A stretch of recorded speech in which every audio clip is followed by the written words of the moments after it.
येन तस्मै श्री गुरवे नमः। वन्दे गुरुगत प्राण स्वाचार्य निज किंकरं तीर्थनाम्ना सुविख्यातं परमहंसमहं भजे।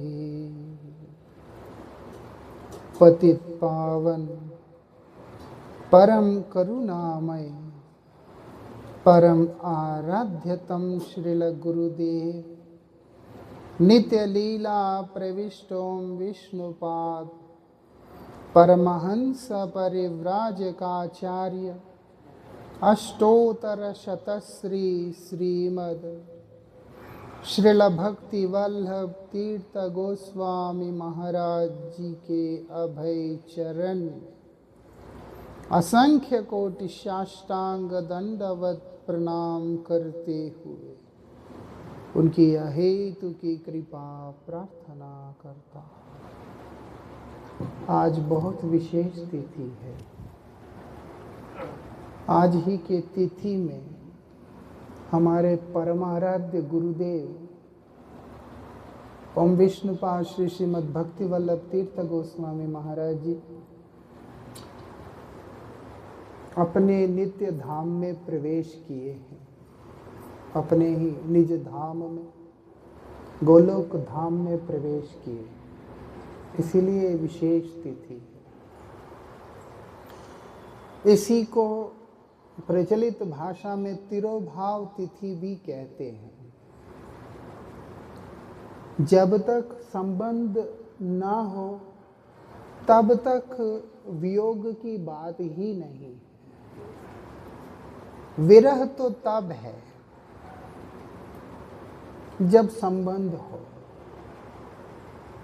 संबंध ही नहीं है तो क्या विरह है। इसीलिए ये तिथि इस जगतवासियों के लिए कितना महत्वपूर्ण है वो तो कहना मुश्किल है, लेकिन गुरुजी के लिए, भगवान के लिए बहुत महत्वपूर्ण तिथि है। क्योंकि पूज्य गुरुदेव अपने प्रीतम से मिलने के लिए जा रहे हैं और वहाँ अपने प्रीतम का स्वागत करने के लिए वो लोग बैठे हुए ऐसे है। इसीलिए तो नित्य लीला प्रविष्ट कहते हैं कि भौम लीला नहीं, अब नित्य लीला गोलोक लीला में प्रवेश किया जिन्होंने। आज का ही तिथि है और कमाल की बात है, चैत्र शुक्ल नवमी को गुरुदेव का आविर्भाव और वैशाख कृष्ण नवमी को श्री गुरुदेव का गोलोक गमन लीला हुआ। केवल गुरुदेव एक पक्ष ही रहे हैं। आविर्भाव भी नवमी है, तिरोभाव भी नवमी है। और आज का एक और विशेषता है, 2017 में 11 अप्रैल का ही दिन था जब कलकत्ता से पूरा विश्व में ये संदेश चला गया था कि पूज्य गुरुदेव अब अपनी लीला को विराम देने वाले। आज डेट के अनुसार 11 अप्रैल है और उस समय 11 अप्रैल को वो डेट के अनुसार उसी दिन सूचना दिया था कि गुरुदेव अब जाने वाले हैं। सारे गुरु भाई दौड़ के गए ऐसे। और हमारे गुरुजी भी ऐसे वैसे नहीं है। हमारे गुरुजी ने क्या किया, गुरुजी ने एक बार अपोलो हॉस्पिटल में कहा था, हम जीवन भर बोलता रहा ये शरीर नाशवान है और इस शरीर को तुम बचाने का प्रयास करते हो, चलो मठ में। मैं उस समय भाग्य से वहीं पे था और आंखों से देख रहा गुरुजी के चेहरा सिंह की तरह था। ऐसा नहीं कि कमजोरी दिख रहा है, सिंह की तरह। और गुरुजी एकदम गर्जन करते हुए, उस समय मुझे एक बात भी याद आया। उपनिषद में बताते हैं, गंभीर गर्जितारंभ स्तंभित अंबुज संभवा करके। जब इस धरती के ऊपर से तेज गरजने की आवाज आई, जिससे कि ब्रह्मा तक भी स्तब्ध हो गए थे कि ये कहां से कौन सी आवाज है। ये बात था जब नरसिंह भगवान प्रकट हुए थे। पूज्य गुरुदेव उस अवस्था के अंदर हॉस्पिटल में ऐसे ही सिंह की तरह दहाड़ते हुए बोलते हैं, ये तो नश्वर शरीर है, इसको कब तक बचा के रखोगे, चलो मठ में जाके क्या करना है, संकीर्तन करना। गुरुदेव संकीर्तन प्रिय है, उनको इतना अच्छा लगता है संकीर्तन। लेकिन एक बात है, गुरुजी ने स्पेसिफाई करके बोल दिया था कि केवल महाजनों का वाणी ही अच्छा लगता है। एक ट्रेंडिंग सॉन्ग्स नहीं गुरुजी को अच्छे लगते हैं। आजकल जो चलता है मार्केट में, लोगों को वो पसंद है, गुरुजी को वो सब नहीं पसंद। गुरुजी को केवल महापुरुषों की कीर्तन, उनका ही वाणी, उनके ही भाव, वही सब पसंद है। इसीलिए जब 2013 28 नवंबर को जब हमारे पूज्य गुरुदेव अंतर्मुख हो गए थे, जो मेडिकल लैंग्वेज में जिसको कोमा ये वो सब बोलते हैं, बट हम उसको एक्सेप्ट नहीं करते, ना ही डॉक्टर्स एक्सेप्ट कर रहे हैं। जो हमारे गुरुजी का ट्रीटमेंट करने वाले टॉप मोस्ट डॉक्टर्स जितने भी हैं, वो सब कोई इस बात को स्वीकार खुद ही नहीं किया। वो बोलते हैं कि गुरुदेव आपके मेडिकल साइंस से परे हैं। और तब गुरुजी के अंतरकक्ष में, जहाँ गुरुजी विश्राम कर रहे हैं, वहाँ संकीर्तन शुरू हुआ था और वो अखंड चला। 2013 28 नवंबर से लेकर 2017 20 अप्रैल तक अखंड संकीर्तन और अखंड हरि कथा चला था गुरुजी के उधर। क्योंकि गुरुजी को वो सुनने से ही गुरुजी आराम से रहते थे। अब इसीलिए गुरुजी ने 11 अप्रैल को, डॉक्टर ने तो बोल दिया था कि महाराज जी अब जाने वाले हैं, और सारे गुरु भाई पहुंच भी गए और माहौल इतना टेंस्ड हो चुका था। तो वहां हमारे जो गुरुवर्ग लोग हैं वो बोलने लगे कि कीर्तन करो, क्योंकि हमारा परंपरा के अनुसार स्वागत में, विदाई में संकीर्तन किया जाता है। स्वागत कीर्तन भी होता है, विदाई का कीर्तन भी होता है। तो पूज्य गुरुदेव जब नित्य लीला की ओर गमन कर रहे हैं, भगवान से मिलने जा रहे हैं, गुरुवर्ग लोग बोलते कीर्तन शुरू करो। कीर्तन करना शुरू किया। 1 घंटा, 2 घंटा, 3 घंटा, 4 घंटा, 5 घंटा, 6 घंटा, 1 दिन, 2 दिन, 3 दिन, 4 दिन, 9 दिन तक अखंड कीर्तन चला। अनप्लैन्ड प्रोग्राम है और 9 दिन तक अखंड कीर्तन चला। और अखंड कीर्तन भी रो रो के नहीं हो रहा कि जैसे आदमी जैसे रात को कैसे हम करेगा, कोई रहता नहीं ना। ऐसी कीर्तन ना भूतो ना भविष्यति है। इससे पहले भी इस तरह का संकीर्तन कभी नहीं हुआ होगा। अखंड ऐसी संकीर्तन हुआ गुरुदेव के प्रस्थान काल में। लोग भूल गए थे कि हम लोग यहां पर गुरुजी जा रहे हैं, इसलिए इकट्ठे हुए हैं। किसी की आंखों में पानी नहीं, किसी के अंदर दुख नहीं, एक जोश है। और उस जोश के साथ 9 के 9 दिन कीर्तन हुआ वहां पर। 11 तारीख से लेके 20 तारीख तक कीर्तन चलता ही रहा। मठ तो शहर के बीच में है, और लोग कम से कम नहीं है तो 2000 से कम लोग नहीं थे। कोई होटल में रुका, कोई कहीं रुका, कोई आ रहा है, कोई जा रहा है, ऐसे करके पूरा मठ भर गया पूरा। इतने लोग, और शिफ्ट वाइज आके लोग बैठ रहे हैं और लगातार कीर्तन चल रहा है। मठ क्योंकि शहर के बीच में है तो अगल बगल के मकान के लोग चिंतित हो गए कि रात 12, 1, 2 बजे, और बंगाल साइड में थोड़ा जल्दी सो जाते हैं, इधर भी जैसे जल्दी सो जाते हैं ये जो ईस्टर्न साइड में, तो वहां भी जल्दी सो जाते हैं, अंधेरा जल्दी हो जाता है। और लोग देख रहे हैं कि रात को 1 बजे भी जोरदार कीर्तन चल रहा है। लोग आके बोलते हैं आपका कोई प्रोग्राम अनाउंसमेंट तो हुआ नहीं? बोलते हैं ये गुरु जी की कृपा से हो रहा है। 9 दिन तक गुरुदेव ने अखंड संकीर्तन करवाया वहां पर, और आप हैरान हो जाओगे, ये मुझे प्यार करता है, वो मुझे प्यार करता है, नहीं करता है, ये मेरा दोस्त है, वो दोस्त नहीं है, ऐसा कोई विचार ही नहीं है। वो 9 के 9 दिन एक दूसरे की शक्ल जो देखना नहीं चाहते वो भी एक साथ बैठ करके कीर्तन कर रहे हैं। ये हमारा गुरुजी का वैभव है। ले मैं क्यों करूं, उसके साथ क्यों बैठूं, मैं इसके साथ क्यों बजाऊं, चांस ही नहीं है। सबका ध्यान में एक ही वस्तु है, वो है पूज्य गुरुदेव, और सबका हृदय में एक ही भाव है कि गुरुजी जा रहे हैं। और उस समय हमारा कुछ तो योगदान हो। गुरुदेव हमारा संकीर्तन के मध्य में गुरुजी जैसी इच्छा ऐसी कीर्तन, साधु का हृदय कीर्तन है।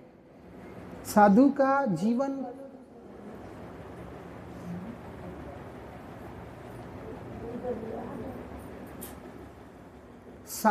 जीवन कीर्तन है, साधु का हृदय कीर्तन है। साधु का सब कुछ कीर्तन ही होता है, इसके अतिरिक्त। और वृंदावन बिहारी लाल की।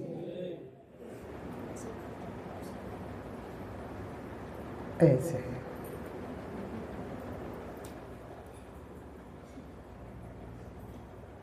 ऐसा है गुरुजी का, ऐसा व्यक्तित्व है कि कीर्तन ही उनका जीवन का आधार है। और जाते जाते भी गुरुजी ने यही संदेश सभी को दे के गए हैं। संकीर्तन के ही छत्र के नीचे सब कुछ एक होके चल सकता है, अन्य किसी साधन के द्वारा नहीं हो सकता। ऐसे। और 9 दिन कीर्तन होने के बाद यही 9वीं तिथि के दिन रात्रि को 10:15 पर पूज्य गुरुदेव इसी संकीर्तन को श्रवण करते करते, जो उनको अत्यंत प्रिय संकीर्तन में से एक है, राधा कुंड तट कुंज कुटीर, ये वाली कीर्तन को श्रवण करते करते गुरुजी ने इस संसार को छोड़ करके अपने धाम में प्रवेश किया।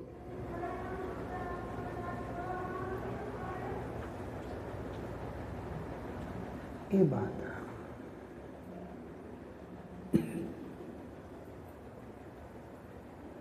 कैसा था उनका? हम लोगों को मंदिर जाने से, भगवान को देखने के बाद भी जो है भगवान के प्रति आकर्षण नहीं होता। हम देखते कि मूर्ति कितना सुंदर है या नहीं है, तो कैसा है, ये सब चीज देखते। गुरुजी का ऐसा नहीं है।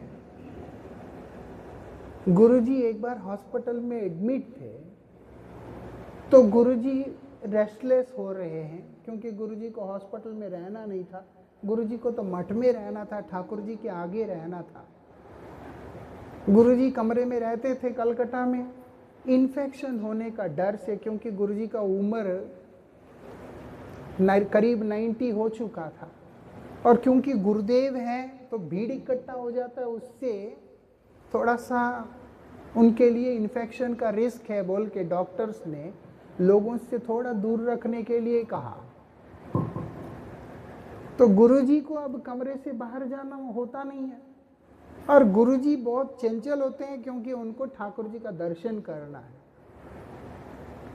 पहले ऐसी व्यवस्था किया कि गुरुजी अपने कमरे से बाहर आके ऊपर बालकनी से नीचे, ग्रिल से नीचे देखते हैं तो उनको ठाकुर जी का दर्शन होता था। गुरुजी उनका दर्शन करके प्रणाम करते थे। बाद में वो भी दिक्कत आने लगा, फिर कैमरा लगा के स्क्रीन लगाया गुरुजी के कमरे में, वहां गुरुजी दर्शन करते थे। अब एक ऐसी समय आ गया जब गुरुजी हॉस्पिटल में अपने ठाकुर जी से दूर में, उनको इतना ज्यादा अटैचमेंट है राधा नयनानाथ जी से, जो हमारे कलकत्ता मठ के ठाकुर जी हैं, उनको इतना आसक्ति है। अब वो हॉस्पिटल में चंचल हो रहे। उस समय सेवक जो है उनका मन बहलाने के लिए ऊपर दिखा के बोलते, वो देखिए वहां है, वो है राधा कृष्ण महाप्रभु। और गुरुदेव उसके बाद जितने भी दिन हॉस्पिटल में रहे, पूरा टाइम ऐसे ही।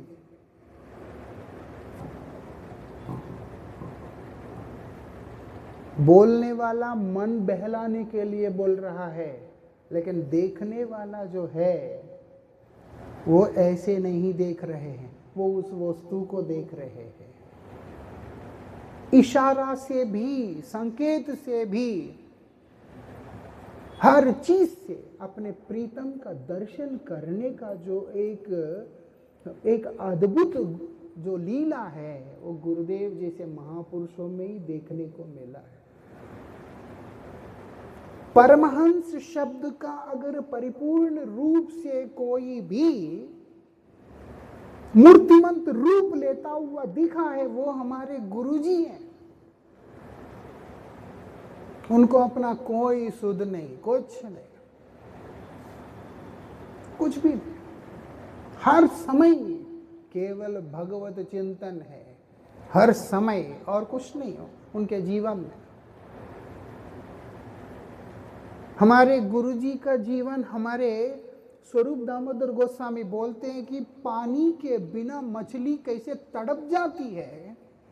हमारे गुरुजी के जीवन से अगर हम भगवान को एक तरफ रखने का कोशिश करें अगर, तो फिर हम हमारे गुरुदेव का अस्तित्व को देख ही नहीं पाएंगे, क्योंकि हमारे गुरुजी ऐसे हो गए थे देखने के लिए। वैसे तो वो तो जन्म सिद्ध महापुरुष है, तो वो अवतार ही ऐसे लिए हैं, लेकिन देखने के लिए भी ऐसे हो गए हैं कि उनके जीवन में भगवान और गुरुदेव के अतिरिक्त और कुछ है ही नहीं।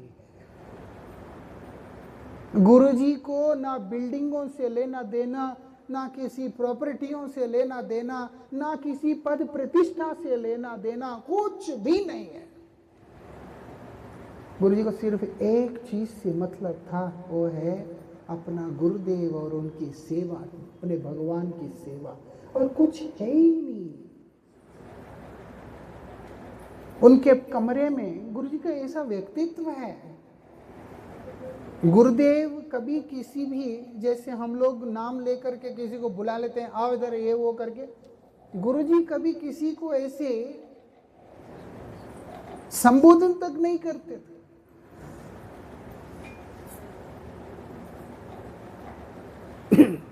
हमारे गुरुजी कभी किसी को संबोधन नहीं करते थे। किसी से भी काम हो, स्वयं उनके पास जाते थे। उनके पास जाकर उसके बाद उनको बोलते थे कि ये काम है, ऐसे।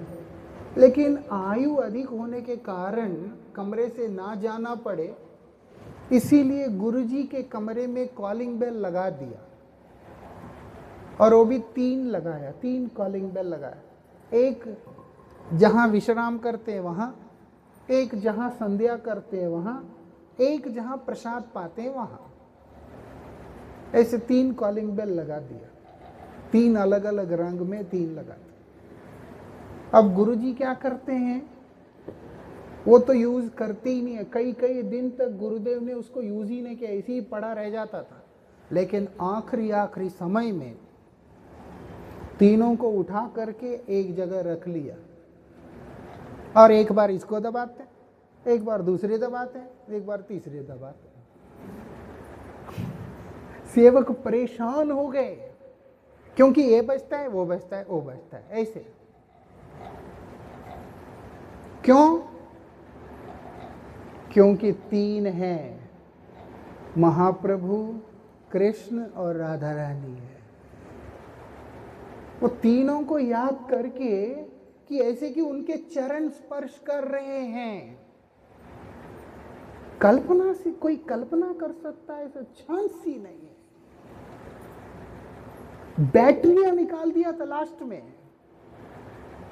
वो ऐसे रखे हुए कि वो कोई भी वस्तु उनके आंखों के आगे तीन दिखाई दे। गुरुजी का अलग ही स्टैंडर्ड है। एक गुरु भाई ने चैतन्य महाप्रभु के नाम से कुछ दुकान का नाम रखना था, उसने 10 नाम लिख दिया, चैतन्य एंटरप्राइजेस, चैतन्य ये, चैतन्य वो, चैतन्य ये, चैतन्य वो करके, और गुरुजी को दे दिया कि कोई एक आप सेलेक्ट कर दीजिए।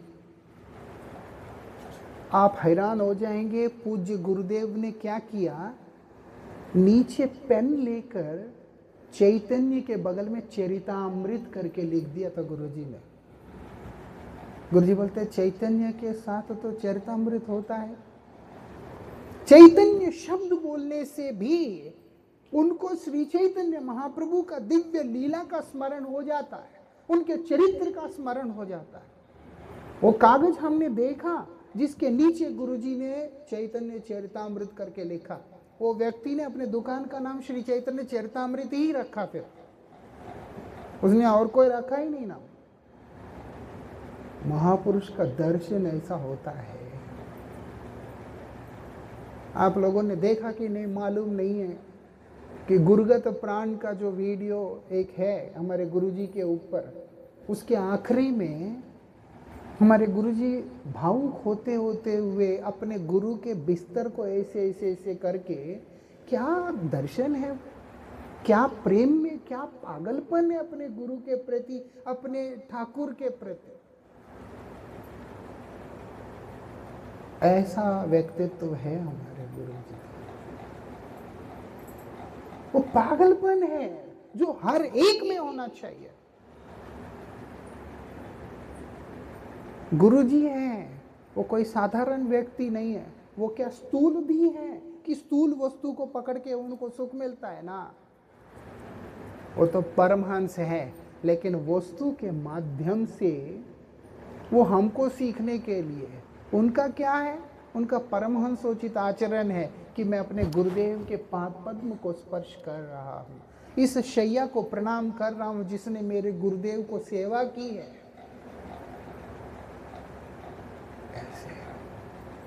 ऐसे परमाद्भुत जीवन है हमारे गुरुजी का। आज उनका तिरुभाव तिथि है।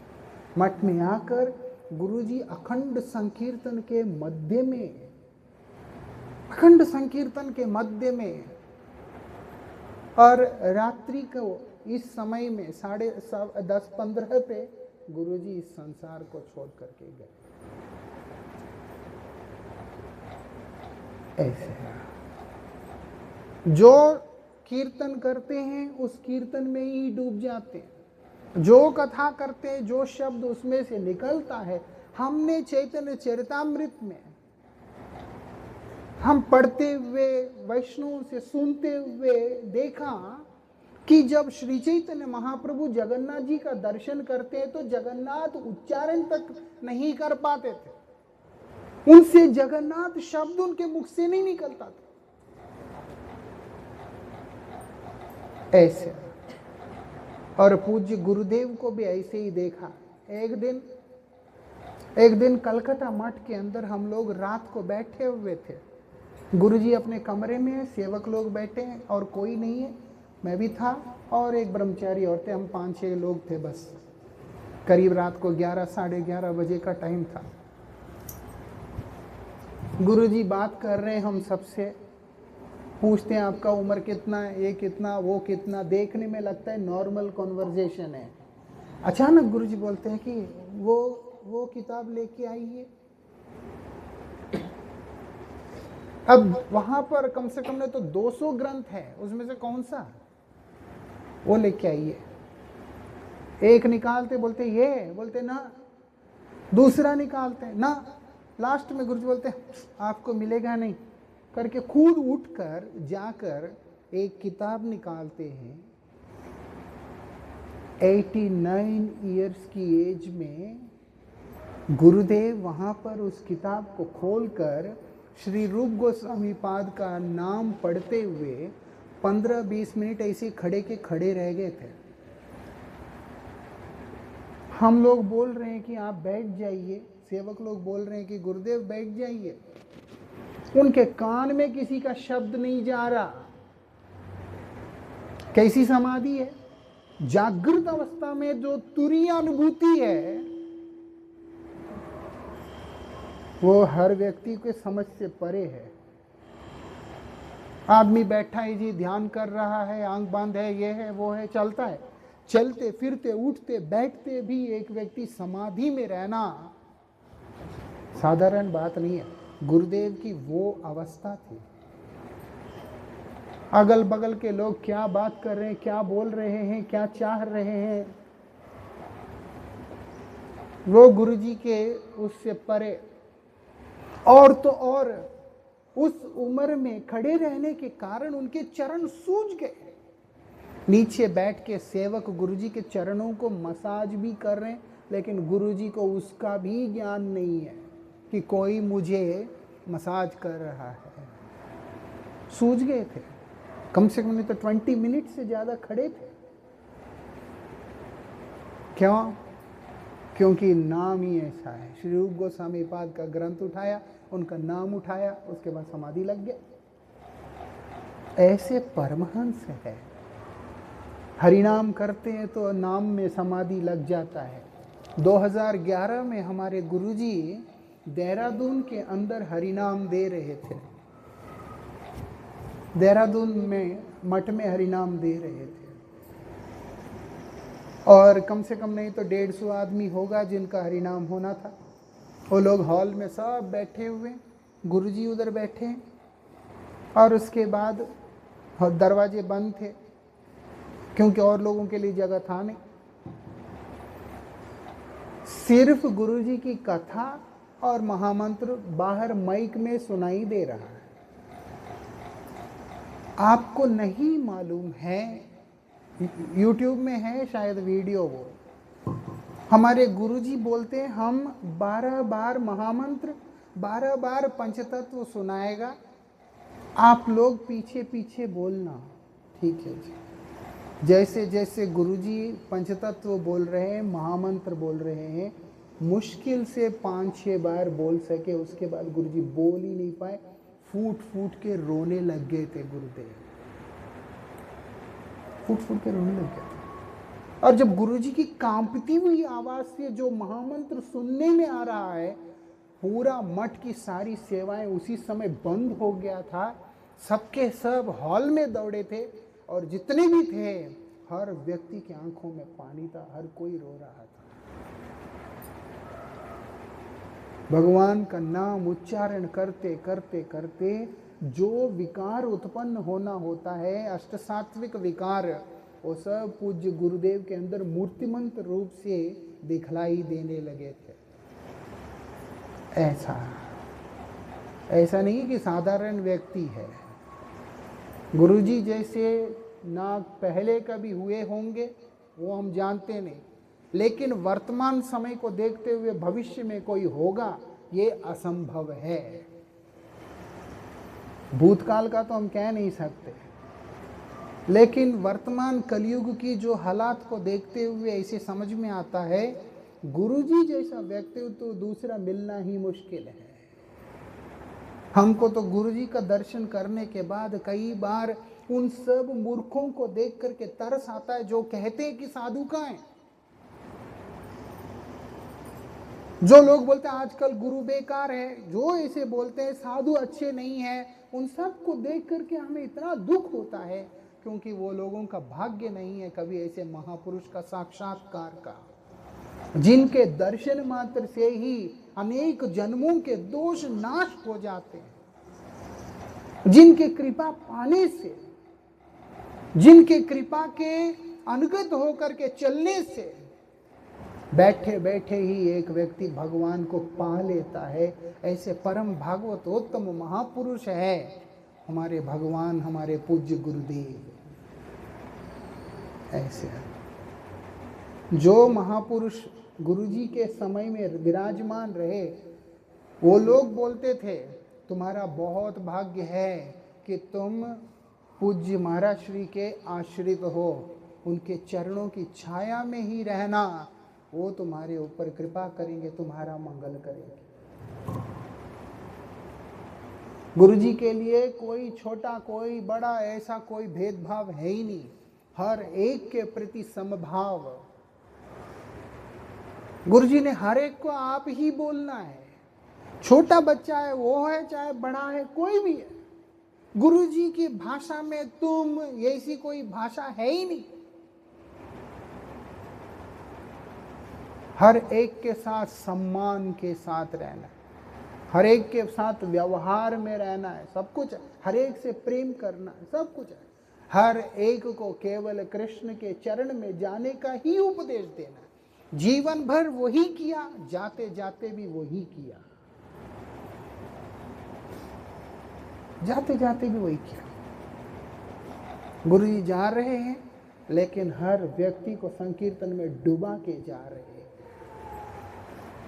ऐसा माहौल हो गया था 9 दिन के बाद जब गुरुदेव चले गए थे, मुश्किल से लोग कीर्तन रुका था। जब ये खबर मिला 10:45 पे कि गुरुदेव अप्रकट हुए, तो सिर्फ 5 या 10 मिनट तक कीर्तन रुक गया था और लोग रोने लगे जोर जोर से।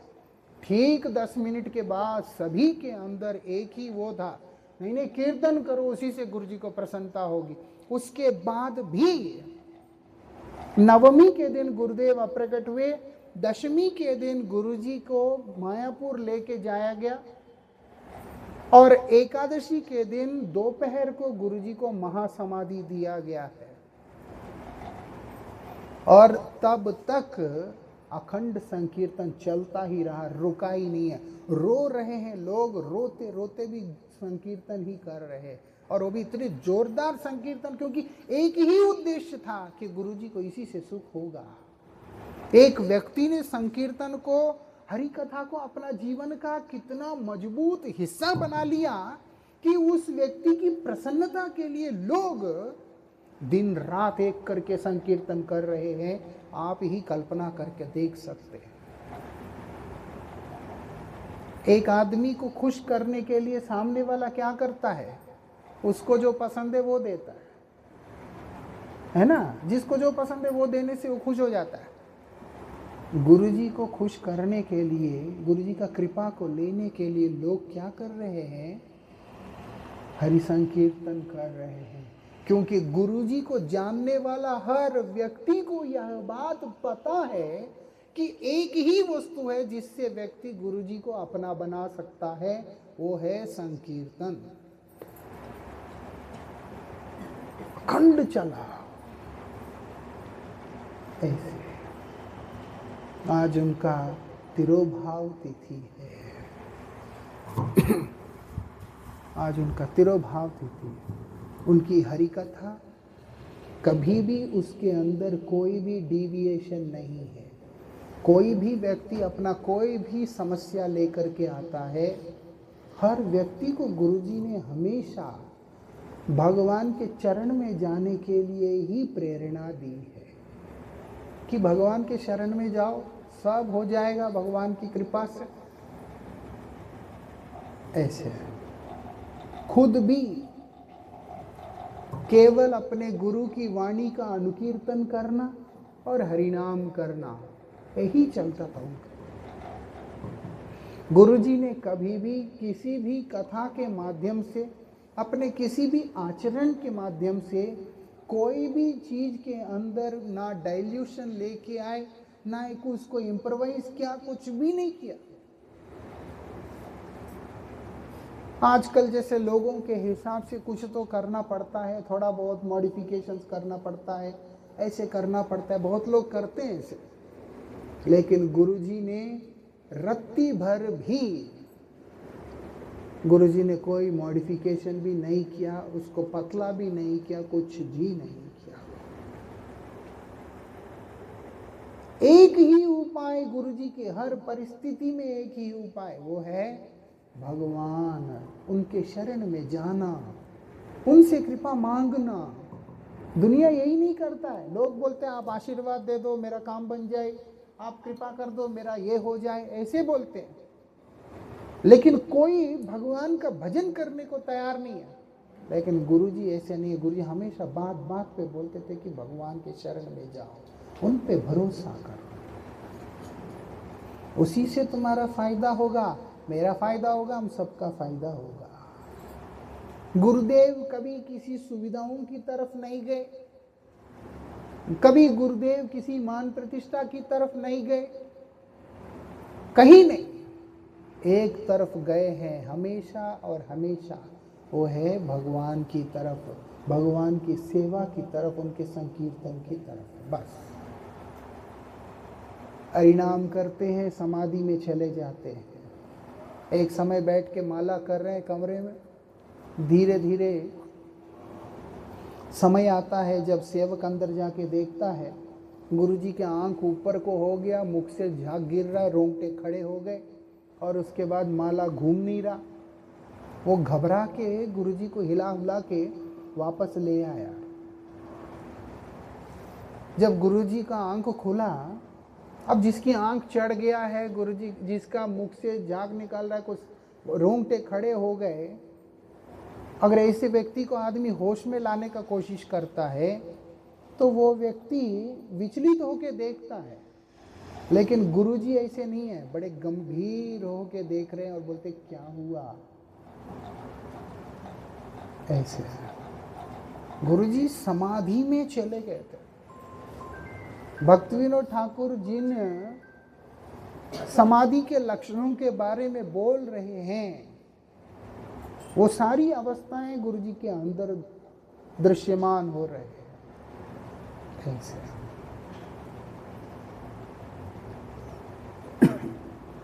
तो जो हो, आज गुरुजी की ऐसी पुण्य तिथि है।